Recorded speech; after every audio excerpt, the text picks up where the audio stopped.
I just made a whole video where I was talking about how Todd Monken and Jim Schwartz would be a good combination together. And then I learned that Jim Schwartz was upset that they hired Todd Monken, and he said goodbye to people in the building. Now, he's still under contract with the Browns, but it sounds like he's not coming back. It's like, oh, you gotta be kidding me. That was the whole premise of Jimmy Haslam. His whole premise was that if you had to agree to take Jim Schwartz as your defensive coordinator, and it seemed like that Jim Schwartz was cool with this plan, I guess, but it seems like now that Jim Schwartz was never cool with that plan. So we could have still had Nate Scheelhaase. I was like, oh.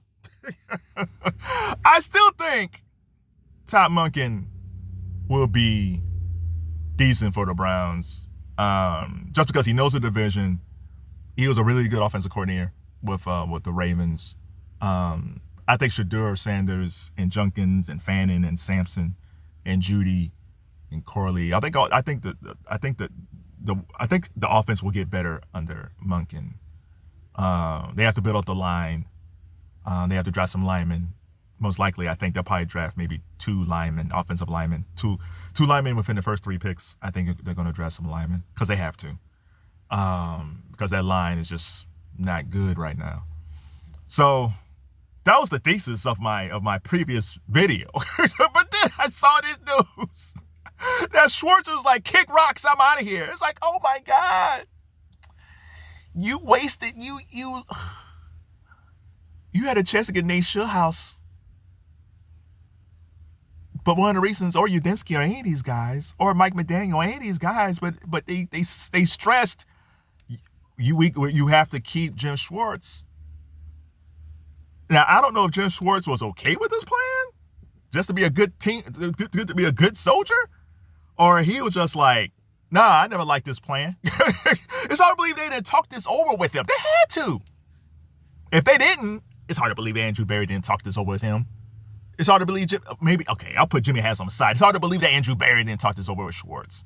So the Browns might have gotten blindsided for this. Now, to be fair, there's other defensive coordinators out there. There's Baltimore ran a really good defense.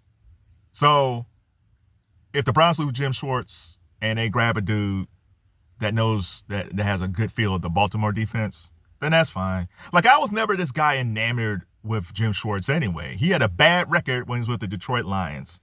The Browns defense, which was good, they finished in the top 14, but people act like Jim Schwartz had the team in the top 5. Yeah, in the beginning of the season, they was top 5. And maybe if the Browns had some type of a great offensive put out, their defense probably would be top 10, but the defense ended up being top 14. There's some good pieces with the Browns defense. As long as you can find a coach that can move around Myles Garrett, keeps them fresh, and they run a 4-3, I think they're fine, but most likely Jim Schwartz will probably go, I don't know, San Francisco or someplace like that. I don't know. Good for him, but Jesus Christ, we could have had Nate Scheelhaase. We could have had Nate Scheelhaase. You could have had Udinski. You could have had Mike Daniel. This is why it's hard being a Browns fan. And from a national media standpoint, I can understand when the national media always making something to call the Browns the clowns, because it's like, how did this even happen?